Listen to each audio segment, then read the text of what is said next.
Our next speaker is an external speaker. We're very pleased to have Dr. Jeff Ranish from the Institute of Systems Biology, Seattle. He's a faculty member there. Dr. Ranish got his Ph.D. from Fred Hutchinson Cancer Research Center in Seattle. He's got a unique background of a combination of proteomics, biochemistry, and molecular biology, which was evident from his PhD work. He went on to do a postdoc work with Dr. Yates and Dr. Rudy Ebersol in Seattle before taking up his faculty position at ISB. Once again, we are pleased to welcome Dr. Ranish, and take it away. Thank you for the nice introduction. And thank you to the organizers for inviting me here today. So clearly, it's a very exciting time in the field of proteomics. There's a lot of technological and computational advances that are going on. And these advances are really facilitating our efforts to address this really important protein of how the proteins interact in complexes and networks. And today I want to tell you about some of the work we're doing to develop new approaches, technologies, to address complex composition. And in particular, we're interested in the composition of gene regulatory complexes. And I don't have to emphasize this point too much. Can you hear me okay? Can you check your box? It's on? Yeah. Don't have to emphasize this point. Of course, why is it important to study protein interactions and protein complexes? Because proteins carry out many of the cellular functions in cells in complexes, whether it's the response to environmental signals or transport of molecules to and from the nucleus, from the cytoplasm, or for expression of genes like an mRNA synthesis. All of these processes are carried out by proteins in complexes, and they can be pretty large complexes, as Mike showed you, like the mediator complex can have 25 components. In work that I'll talk about later, we're working on the trying to look at entire transcription complexes, and there we're dealing with complexes that can have over 100 components. So clearly we need technologies that can handle the complexities that we expect to encounter in these types of analyses. Just to give you a little bit of introduction to the complexes that we're most interested in, these gene regulatory complexes, they assemble at promoters in the genome, in chromatin. There are the components of chromatin, the histones that are present at these loci. Chromatin remodeling complexes bind to these regions and have to remodel the chromatin to allow access to all these other proteins to the promoter region. There are activator proteins and repressor proteins that can bind to specific sites in the DNA.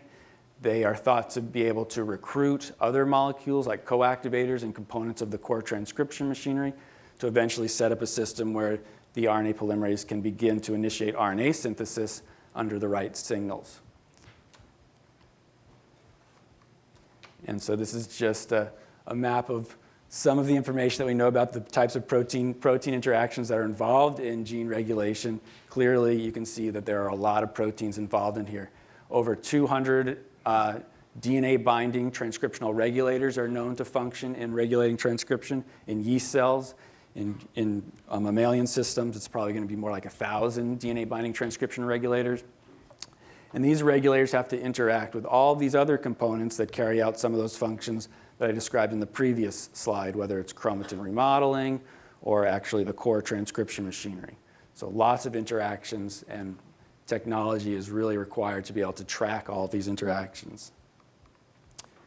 And not only do those proteins interact, and that's one level of understanding, but we also have to understand how they interact at individual genetic loci. So these actually function in gene regulatory networks to control gene expression programs. We have to know actually the composition of these complexes at each individual gene if we're really to understand how cells execute gene expression programs. And ultimately, we have to know a little bit about something about the dynamics of assembly, because these complexes form at certain times during the gene expression process. So we want to know when they're present and when they're absent, how the composition of the complex changes over time. And so just an outline to what I want to tell you about today. I'll start with describing some current challenges that we have for studying macromolecular complexes and really focus on some of the challenges that we face for understanding gene regulatory complexes. And then I'll tell you about some of the work that we've been doing where we're developing MS-based technologies to study these complexes. I'll start off with a story where we're using a quantitative mass spectrometry to determine complex composition and to detect changes in complex composition. This is work that we did a couple of years ago that's been published. But then I want to spend most of the time talking about the new work that we're doing where we're using targeted mass spectrometry approaches to systematically study the composition of these very large transcription complexes. And in the end, I want to get to some cross-linking and mass spectrometry technology that we're doing to try to get at the architecture of protein complexes, which is another level of understanding that we desperately need. And I'll finish with some of our future plans. Okay, so challenges for the study of macromolecular complexes. We've already heard a lot about this. The first step is the actually isolation of the protein complex of interest. So fortunately, these days, there are plenty of affinity purification methods where you can put an affinity handle, a tag on your protein of interest, and use an affinity matrix that can recognize that tag to pull down your complex of interest. That's protein interaction affinity. Some of the work that I'm going to tell you about today, we're actually using DNA protein affinity chromatography, so you can use many different types of affinity approaches or traditional biochemistry-based approaches to isolate your complex of interest. Then, of course, we have to have technologies to determine the composition of these complexes, and we also want to know how the composition changes over time. So we can use antibodies. The problem there is you have to have antibodies to all of the components of the complex. That can be very difficult to come by. Especially for understanding proteins that interact with DNA, there's a very nice technique called chip-chip, where you can actually cross-link proteins to DNA and then use antibody affinity to pull out the protein of interest and then use PCR to actually figure out where that protein's localized along all the DNA in a cell. That's a very powerful technique. And one of the reasons we like it so much is because hopefully you're looking at in vivo relevant interactions, so interactions that are occurring in the cell, which sometimes might be lost through an ex vivo kind of experiment like this affinity capture experiment. And then, as we all know, mass spectrometry is a great technology to look at composition, and if it's quantitative, you can look at dynamics of complex composition. It's great because it's really an unbiased approach. You don't need antibodies, and it can be quantitative. The next level will be to understand the architecture. What are the actual protein-protein interactions that define the complex? These are essential for understanding how the complex functions. We heard about the yeast-2 hybrid as a method to figure out about protein-protein interactions. Of course, you can use in vitro interaction studies, and then cross-linking with biochemical probes is another approach you can use. It's pretty widely used, where proteins are engineered one by one to include cross-linkers at specific sites in proteins. The cross-linking reaction is initiated, and then you can use antibodies to try to look for proteins that are associated with each other, or mass spectrometry as well. The problem there, again, is the individual engineering of each protein to look at each interaction and knowing where to put those probes. Mass spectrometry potentially offers a nice way to do this because it can be, again, a relatively unbiased approach. You could supposedly cross-link your protein complex of interest and then use the mass spectrometer to identify where the sites of protein-protein contacts are. And ultimately, we need to know the structure. So fortunately, we have techniques like X-ray crystallography and cryo-EM, which can give us high or low resolution pictures of complex structure. Okay, so that's just a little introduction to some of the global challenges. And specifically for the complexes that my lab is most interested in, these gene regulatory complexes, we have some challenges. First of all, these complexes are often dynamic and they're present in quite low copies per cell. So if we're talking actually about a complex that assembles at a specific gene regulatory element, that's going to be 1 copy per cell. So we've made a calculation that if we can grow up 3 liters of yeast cells, we'll have about 100 femtomoles of complex if we can isolate all of that complex from the cell. So already we're pushing the limits of mass spectrometry sensitivity here. So we have to have really efficient ways to isolate these complexes from cells. We've got to determine their composition. As I mentioned, these are really complicated complexes, many components. So we need to have high throughput, unbiased protein identification technology. This problem of distinguishing the specific components from the non-specific components is a common issue. I'll describe some of the ways that we're trying to get around that using quantitative mass spec. The complexes are dynamic, as I mentioned, and we need to get more sensitive and very reproducible mass spectrometry analysis. And shotgun mass spectrometry is also often limited to about 10 femtomoles of detection in complicated samples. So it's possible that we can use other types of mass spectrometry, like multiple reaction monitoring, to push the limits of sensitivity and also to gain higher reproducibility in our analyses. And finally, this architecture and structure problems common to many fields, where as you get a larger and larger complex, the technologies are limited in actually being able to determine the 3D structure of the complexes. Okay, so a couple years ago, we devised a strategy to characterize the composition of complexes using quantitative mass spectrometry. And really, the reason why I was interested in setting this up is because I wanted to look at the composition of protein complexes that assemble on pieces of DNA. And we knew from the beginning that these would be really complicated complexes, and there'd be a lot of nonspecific interactions because the DNA is just a negatively charged matrix, and lots of proteins in the cell will bind to it. So we figured that we could potentially use quantitative mass spec and compare the composition of a specifically purified complex to a relevant control based on looking at the intensities of ions that correspond to peptides that came from either the specific purification or the control purification. In this case, we're using isotopic labels. Either the ICAT reagent is what we started with, and we've gone on to use other labels like amine-specific labeling reagents, and even the SILAC approach, where you grow cells in metabolic conditions where you either have isotopically enriched arginine and lysine or some amino acid, or N15 and N14 to differentiate proteins that come from different cells. And we could also use this approach to look for changes in the composition of complexes.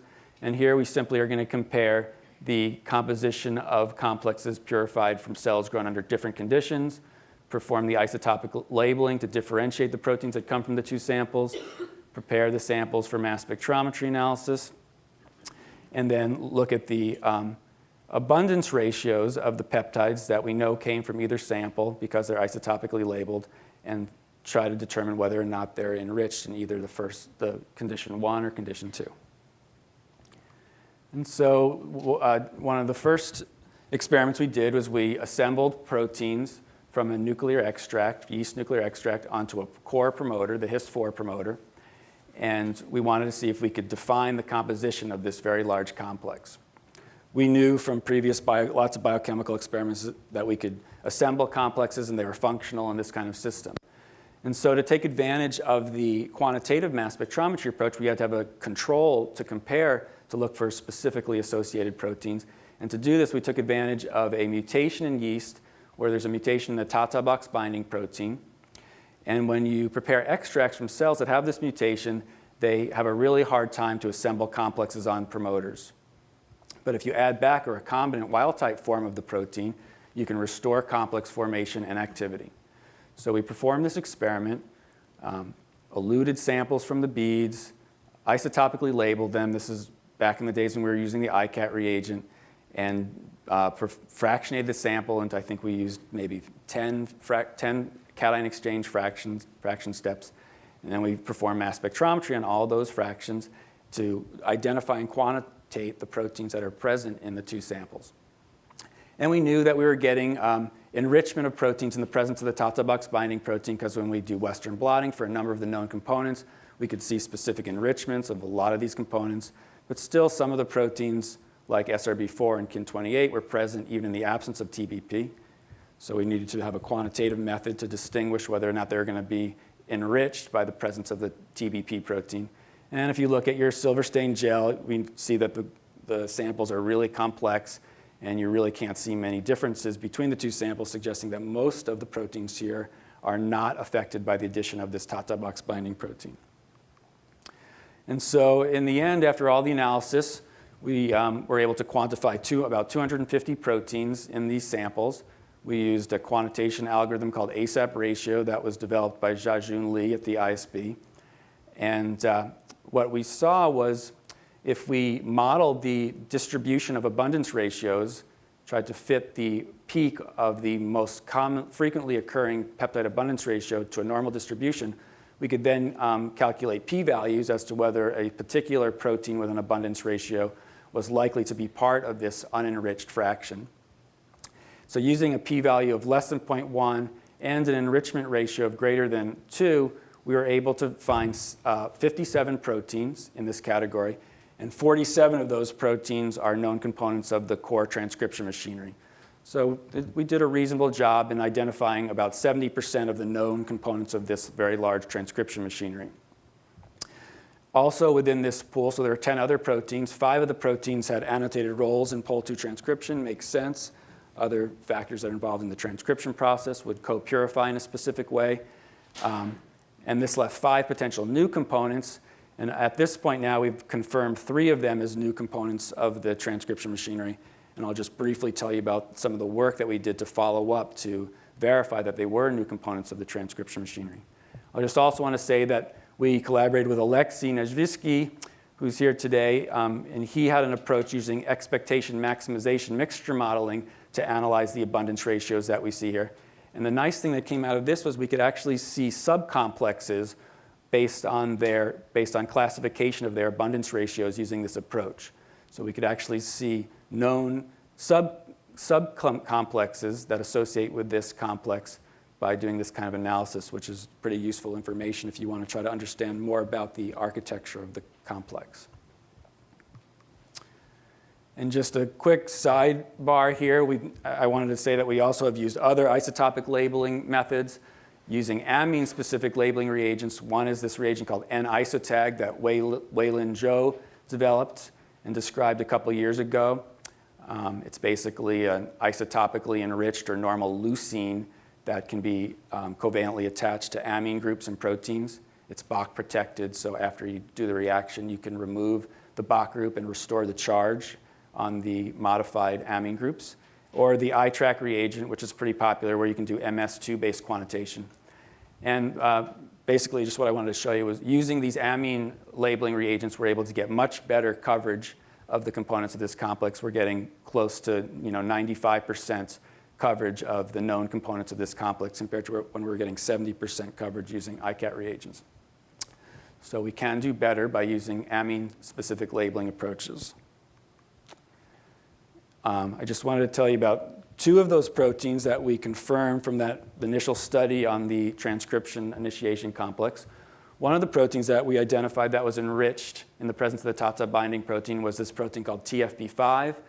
We found out by performing immunopurification and mass spectrometry that TFB5 pulls down components of the TF2H complex. TF2H, as now we know, is a 10 subunit complex, and it's involved in separating the strands of DNA around the start site of transcription. It also plays a role in DNA repair. So we were really excited about finding a potential new component of this very interesting transcription complex. And so one of the things we did subsequent to that study was to go back and to ask the question, what is the effect of removing TFB5 on the architecture, the composition of the TF2H complex? So this is work that was done by John Lepard, who was a postdoc in the lab at the time. So what he did was he prepared extracts from either wild-type cells or cells that had the TFB5 gene deleted, and he used a flag tag against the TFB4 protein to pull down the TF2H complex, and then used quantitative mass spectrometry.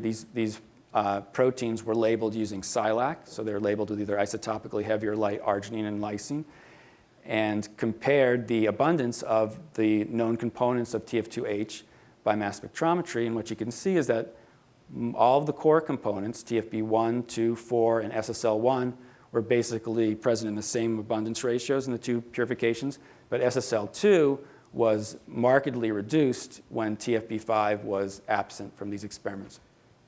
So this was nice because it told us very quickly that one of the roles that TFP5 likely has is to stabilize the association of the SSL2 component with the rest of this core TF2H complex. Another protein that we found here was the TF2S protein, previously known to be involved in the elongation phase of transcription. So we were really interested to find it at actually the core promoter. And we wanted to know whether it actually had a functional role here. So to try to ask that question, we again took advantage of yeast genetics and made a deletion strain for this the gene encoding this protein. That's called DST1 in yeast. And we went back to the immobilized promoter system and compared the composition of complexes that were formed either with the DST1 extract alone or after adding back the recombinant wild-type TF2S.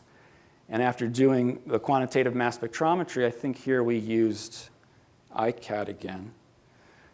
What we could see by doing quantitative mass spectrometry is that when TF2S was absent, we see a specific depletion of mediator, polymerase, TF2F, E, H, and TF2B from the complex, whereas other components like TBP, TAFs, TF2A, and the SAGA complex were not affected. So right away it told us that TF2S likely is involved in the formation of stable pre-initiation complexes at promoters.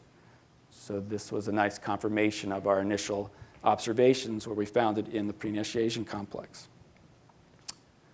Okay, so that's all work that we had done previously. Now I want to move on to more of the recent work that we're doing. We want to move towards understanding the composition of in vivo relevant gene regulatory complexes. So far what I've told you about were complexes that were assembled in vitro. This is a really nice approach, but of course there's limitations as to the functional significance. Can we actually go after complexes that are more in vivo relevant?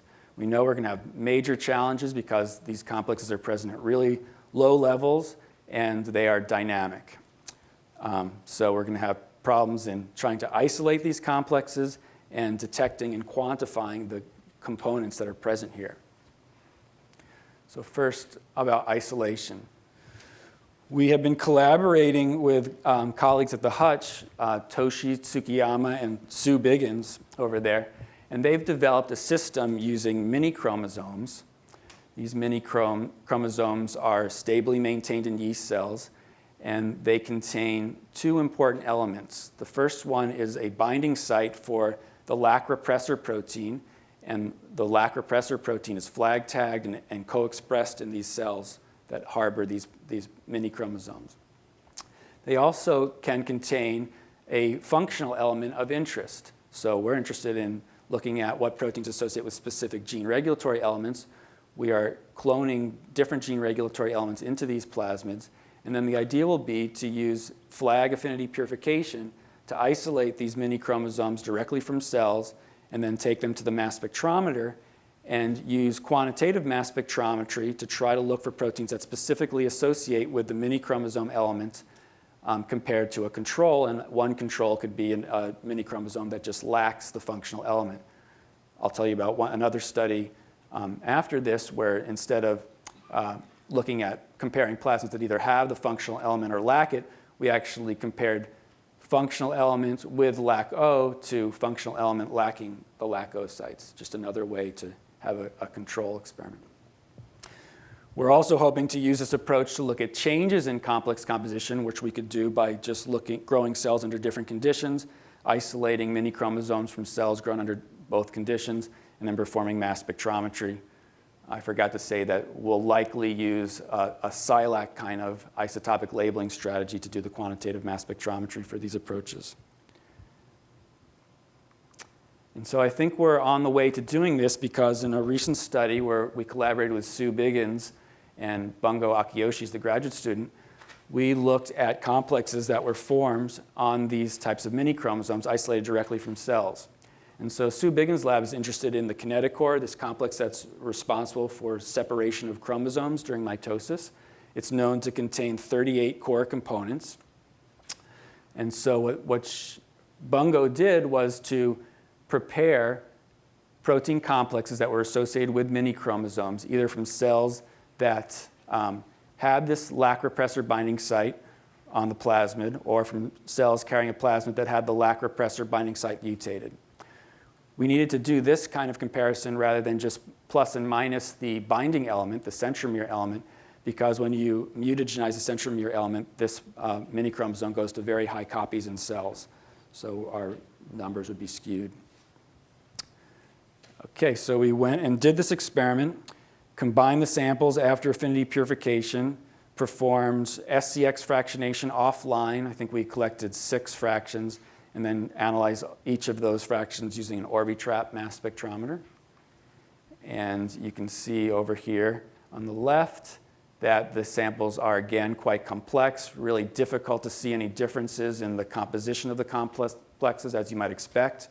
But if we use quantitation of the mass spectrometry, of the proteins that are identified by mass spectrometry, we can see that there's a distribution, and there clearly are some proteins that are significantly enriched on the mini chromosome that has the lac repressor binding element compared to the one that doesn't have the element.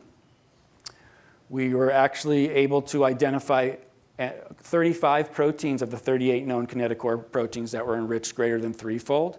So I think that's greater than 90% of the kinetochore, suggesting that we are on the way to isolating complexes that are associated with chromatin in vivo. And in addition, we could find a new component, previously unrecognized component, that associates with kinetochores, this protein called FIN1. There were some follow-up experiments done that showed that the FIN1 protein does specifically associate with the kinetochore complex. Here we did compare the wild-type mini chromosome, comparing this wild-type centromere to a mutant centromere. The FIN1 protein specifically associates only with the wild-type, not the mutant. And then we also see that the FIN1 protein co-localizes with a known kinetochore component, the CSE component. So very likely to be a new component of kinetochores that we found by using this approach where we're isolating complexes using mini chromosomes directly. Now we're really excited to go on and to try to see if we can do this with gene regulatory elements on these mini chromosomes. And I think these experiments suggest that we will have a chance of being successful. Okay, then the next part for the next challenge will be how are we going to detect and quantify these proteins that are likely going to be present in very low abundances.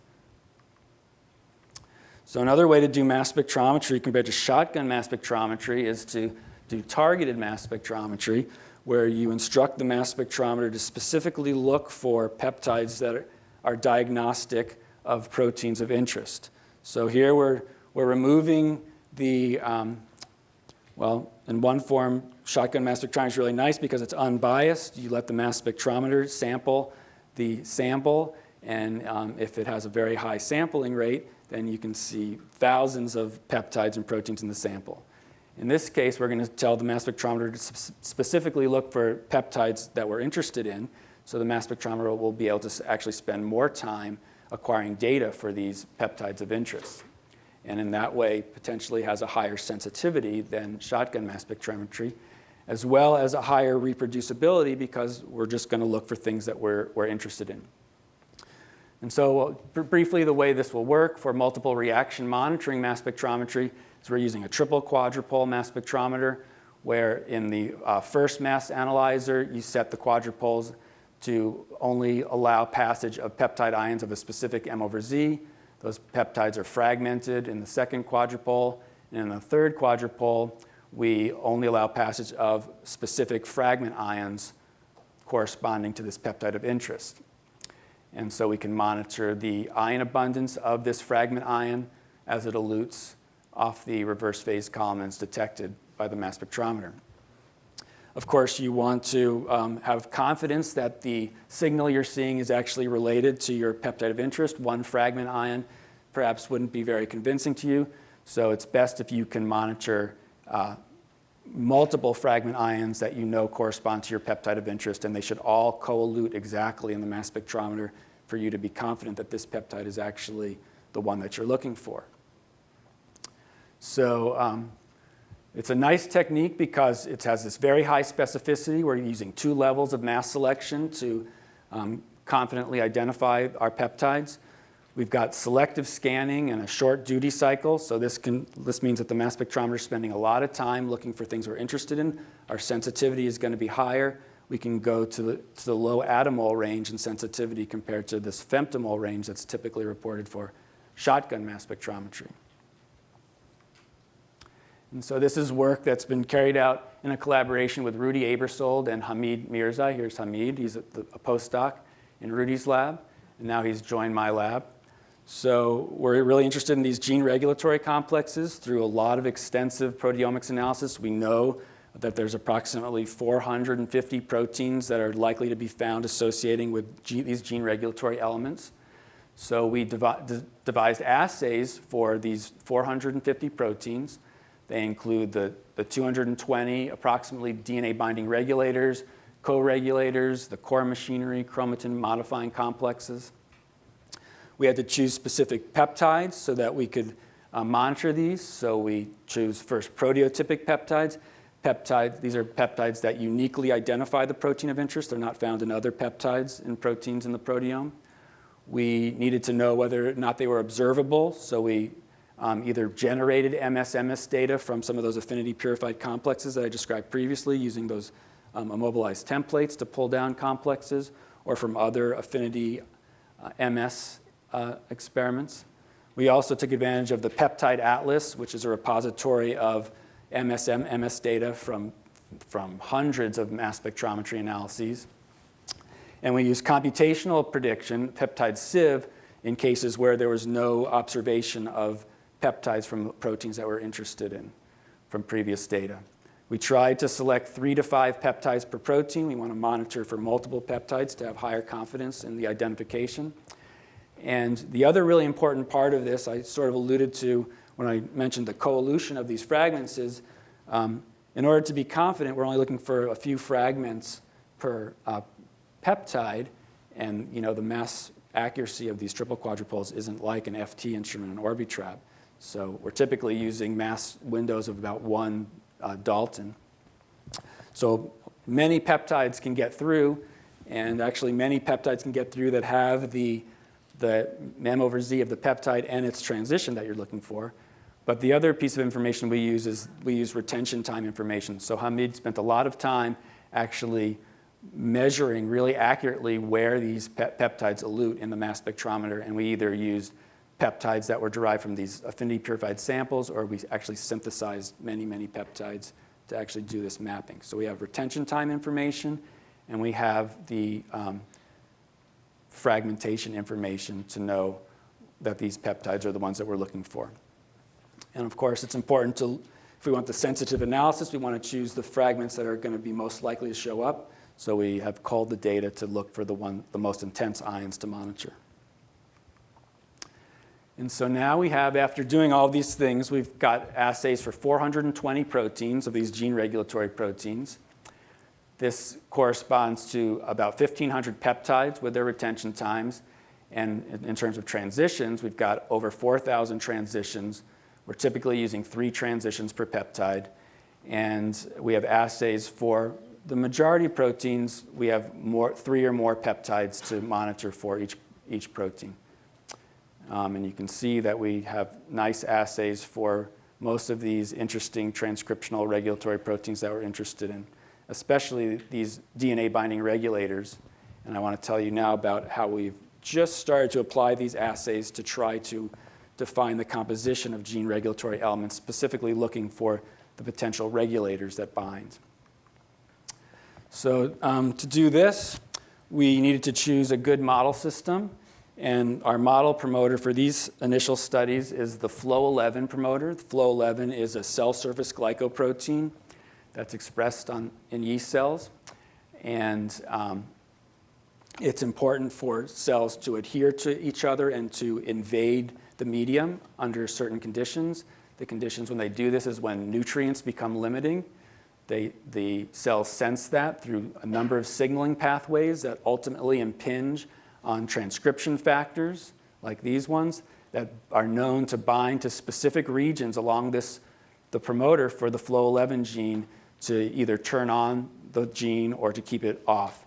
So the gene is typically off in conditions of rich media, high glucose, and it gets turned on when you have low glucose. And the other interesting thing is it's a really large promoter. It's over 2 kilobases in length. In yeast cells, typically these gene regulatory elements are only like 500 base pairs. So we think this might be a good place to start, first to test the technology. There's probably going to be a lot of DNA binding transcription factors that bind along here.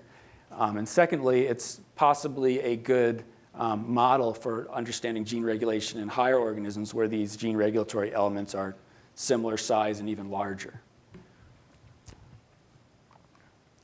Okay, and we know in addition to those DNA binding transcription factors that there are a number of other factors that are likely to bind directly to this promoter. And this is work that Tim Galitsky did at the ISB with Greg Carter.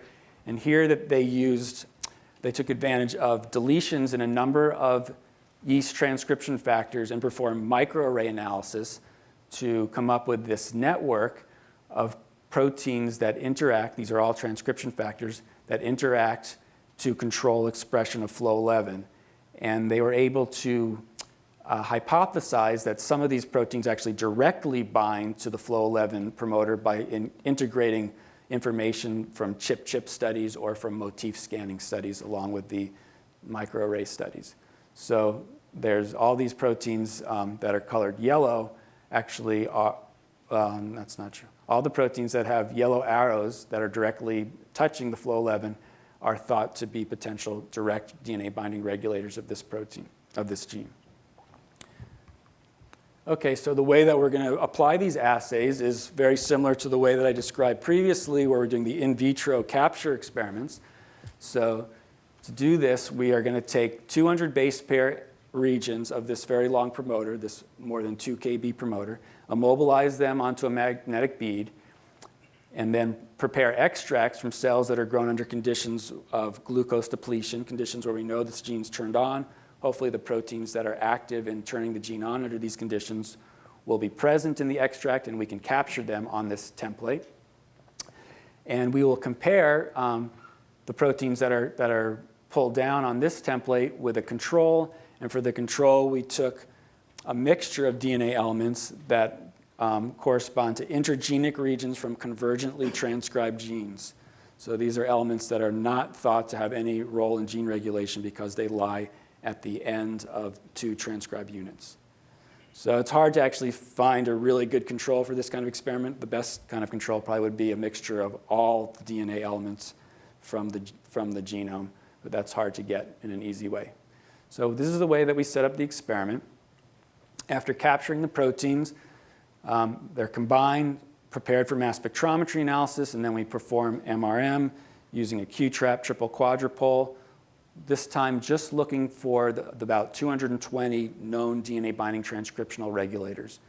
In order to do the analysis on each 200 base pair element, we have to divide the sample into 10 runs, and this is because of limitations of the mass spectrometer. We need to monitor for about 9,000 transitions because we have both heavy and light labeled proteins, peptides from proteins here. So our 4,000 transitions goes up to about 8,000 or 9,000. So the mass spectrometer just currently can't handle all of those transitions. And in addition, we have to do it in a scheduled way, meaning we have already mapped the retention time for these peptides. So we instruct the mass spectrometer to monitor for specific peptides and transitions at specific times only during the MS analysis. And that way we can increase the number of measurements we can make. And so we've just acquired this data over the last month, and it looks like we're on the right track. It looks like that, at least from a technical standpoint, the assays can be used to monitor these transcription factors. Here's just a plot of all the abundance ratios we found for all the proteins that were detected. You can see it looks like there's 2 peaks of abundance ratios, ones that are enriched on the specific fragments and ones that seem to be enriched on the control region. And there's also some here that seem to be present on both templates, but the majority seem to be enriched either on one or the other templates. This just shows a heat map of all of the segments we did, I think, 10 segments here. So we've covered about 2 kilobases of the promoter and all of the regulators that we monitored for. And red indicates that it's enriched specifically on the Flo11 segment, and green indicates that it's enriched preferentially on the control. White would be that it's present on both. And so you can see for some proteins like this one, it's specifically found on one of these fragments, and it's not really enriched on any others. There are other proteins, of course, that are enriched throughout. These may be, I'm not sure what the reason for that is. You might expect that that would have a 1-to-1 ratio if it's a nonspecific DNA binding protein. This is what we have so far. Other proteins that are enriched on the other template. Not sure about that. But when we look at proteins that we know bind to this promoter and are important for regulation, we can see 7 proteins that are enriched specifically on flow 11 segments. And actually, I'll show you in the next couple slides that it seems like the location of binding overlaps quite well with what chip studies will tell us. So it looks like we're on the right track in terms of finding proteins binding to the correct regions on this promoter. We have been using typically only 1 peptide is detected per protein. So we'd like to improve that. These are early days, but perhaps we didn't choose all of the best peptides, or we didn't do enough fractionation up front in order to reliably detect these peptides, the other peptides from the proteins. And it's clearly not perfect in another respect. Flow8 and SFL1 are clearly known DNA binding transcription factors for this promoter, and we have not detected those yet. We don't know if they're in the extract or not. Maybe they're just not stable. And this is what some of the data looks like, just to give you a taste for the analysis. So sterol 12 is one of those known DNA binding transcription factors. We detected 2 peptides that were enriched specifically on one of those fragments of the promoter, the 9th one that we looked at. We're monitoring for the heavy and light transition pairs from this peptide. You can see a significant enrichment for this peptide from sterol 12 and again for another peptide from sterol 12. MOT3 is a known repressor of flow 11 gene expression. It's found binding to actually a number of segments, but this is the data that we see for the 7th segment of this promoter. And we see a nice significant enrichment of the peptides for this protein. And just to show you, we've just done an initial comparison of chip data to our MRM data for this segment. And we can see that there is reasonable overlap between the chip studies and our results for a number of factors that are known to affect expression of the flow 11 gene. So for example, TEC1, we're seeing good overlap on segment 5. Segment 6, we're not seeing an MRM signal, but the chip data shows a signal. Then again on segment 9, we're seeing good overlap. Similarly for sterol 12 and for MOT3, pretty good overlap. MSN1, there's no chip data, but there is functional evidence that it actually works through elements that are on regions 5 and 6, but nobody actually showed direct binding here yet. So now we have evidence that it actually directly binds here. So I think we're on the right path here. It looks like this is going to be useful for characterizing the composition of these gene regulatory complexes as we move forward.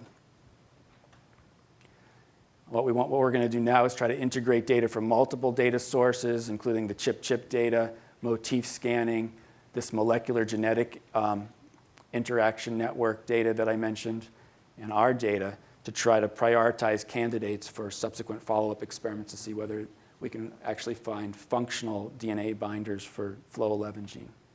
And then, of course, it should be, if it works, we should be able to use it for any promoter segment that you're interested in doing. And this could potentially be really useful for studies in higher organisms where, if you want to do this, antibodies are a major limitation. You just are not going to have antibodies for thousands of proteins.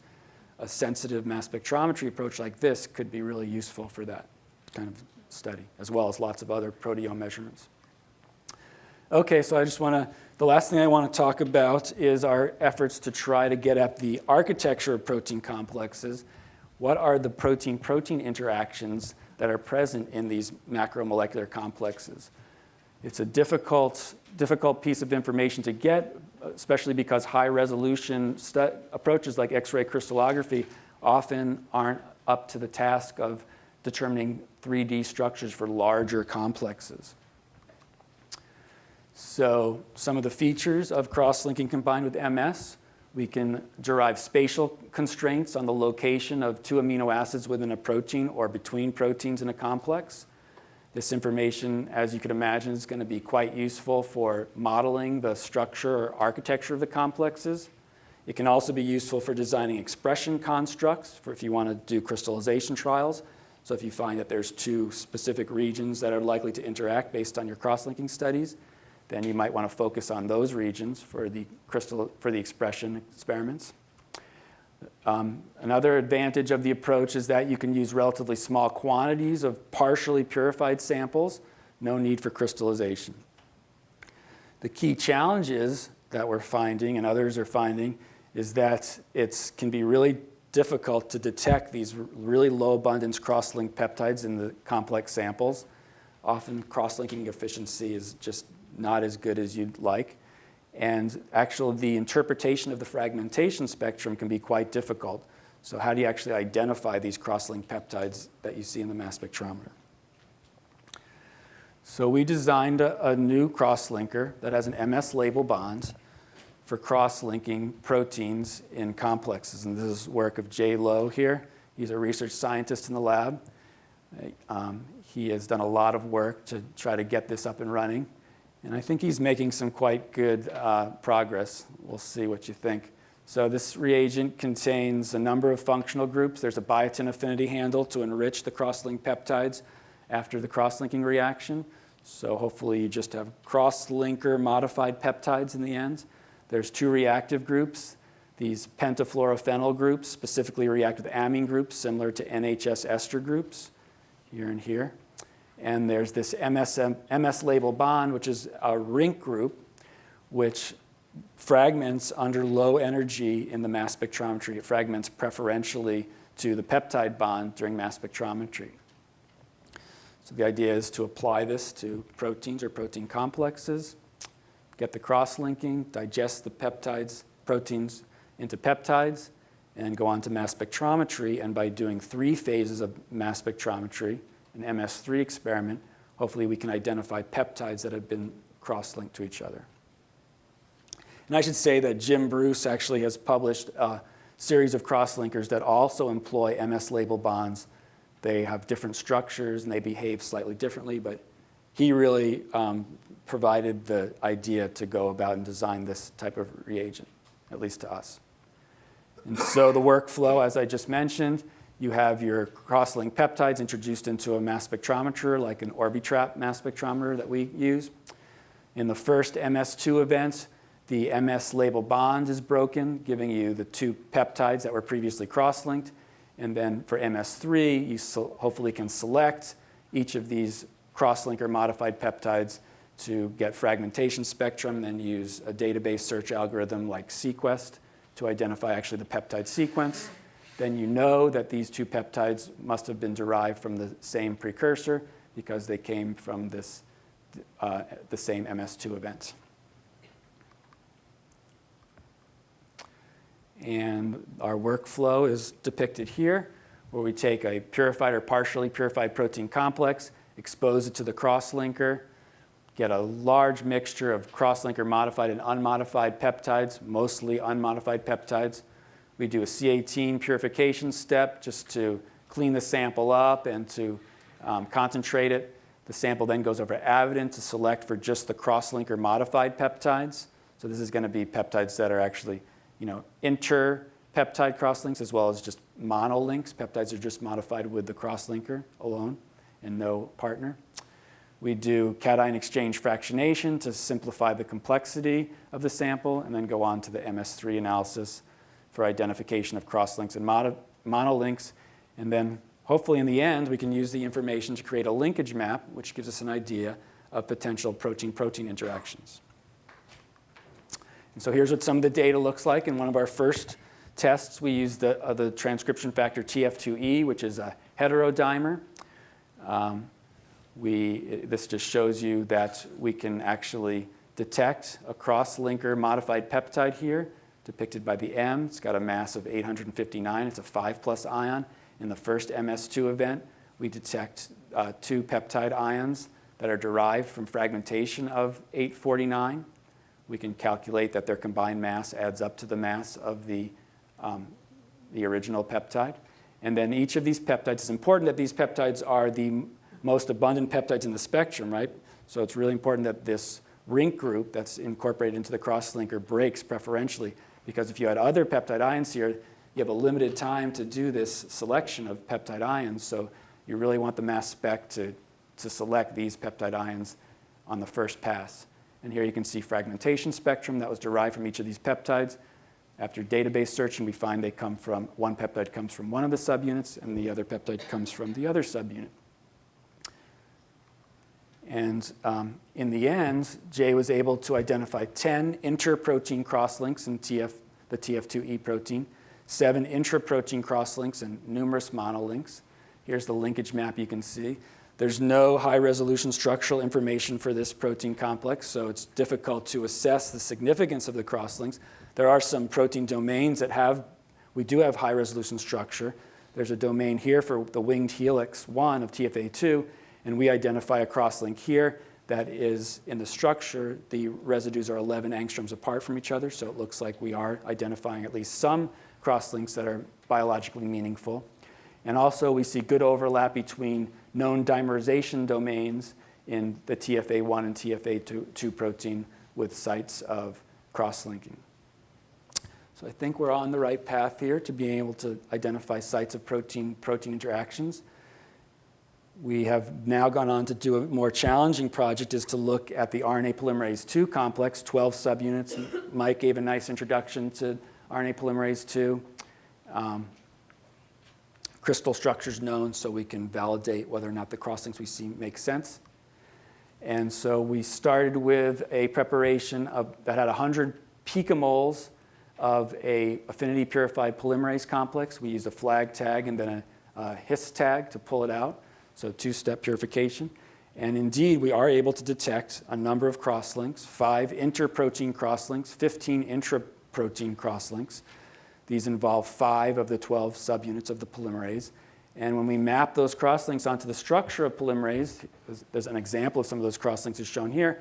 They seem to be, they make sense with what we know about the structure. They generally fall within 20 to 25 angstroms of each other. The theoretical cross-linking distance of this crosslinker is 27 angstroms. So I think we're on the way to being able to use this type of approach to detect sites of protein-protein interactions in large complexes. Clearly, we're not getting a complete map of the architecture of the complex, but I think with further refinement, we can get there. And that's all that I have to say for today. I'll just summarize by telling you, reiterating what I described. So we described a method to use quantitative mass spectrometer to characterize the composition of complexes and detect changes in their composition. We applied it to the transcription machinery, and then more recently to this kinetochore complex. We developed these targeted MRM mass spectrometry assays for the entire yeast transcription factor proteome. We're excited to use them for their really high sensitivity and reproducibility. We applied these assays to look for gene regulatory proteins that bind to the flow 11 promoter, and the cross-linking study is underway. Just our future plans are going to be, we really want to isolate these in vivo relevant complexes using that mini chromosome approach, or perhaps other approaches involving cross-linking of complexes in vivo, and then probably going to apply MRM assays to identify components of these complexes. So thanks a lot. I need to thank a number of people who were involved in this work. In my group, Bong Kim helped in preparation of the flow 11 samples for the MRM experiment. John Leopard did the experiments on TF2H subunit composition. Jay Lowe did the work on the crosslinker. Tim Golitsky, Theo, Ilya, Hamid, and Rudy, our colleagues at ISB who helped on various aspects of the work, particularly Hamid and Rudy were instrumental in the MRM developments. Alexei collaborated on the initial POL2 characterization. Steve Hahn was a collaborator on POL2 work as well. Bungo, Akiyoshi, and Sue Biggins, collaborators on the mini chromosome purification. And Wei Lin Zhou is a collaborator on the isotopic labeling approaches. Thank you.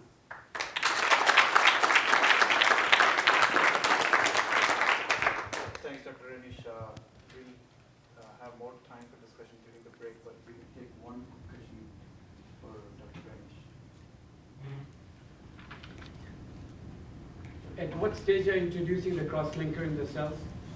Crosslinking is done in these experiments in vitro. So we purify the complex first using an affinity purification method, and then add it. For that, the crosslinking study I described at the end. But is that not a problem? Because the object is then to catch the low affinity interactions, but there you've already done the pull down, and then you're doing it, whereas the real false positives are going to show up if we do in vivo cross-linking and then do the IP. Right, right.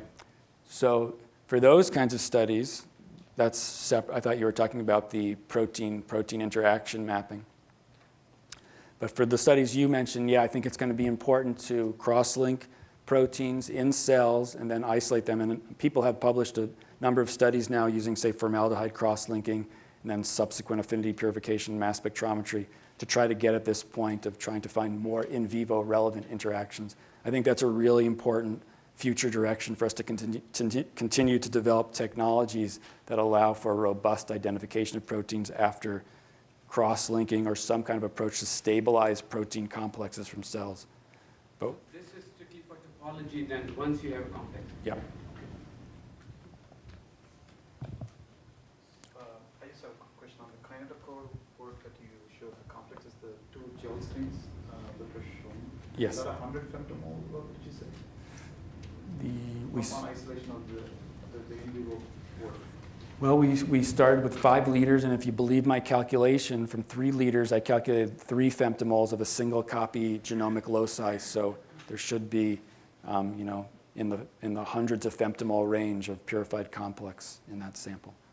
And we only loaded a fraction of it, of course. There, most of the proteins are probably background proteins in this case. And then the MRM experimentation, the exact platform was the triple quad, which ABI? QTrap, yeah, QTrap 4000. There's a newer instrument that's going to be more efficient at looking at transitions. And are you usually keep the runtime the same once you move from Arbitrap work to your, or now that you have the specificity, you have the luxury of cutting down your runtime? So We've been using 60-minute gradients in the MRM analysis. We prefer to use 90-minute. We typically use 90-minute gradients when we're using Orbitrap instruments. We've been using 60 minutes. We can potentially increase the number of transitions that we look for by using a longer gradient, give us more time to monitor for peptides.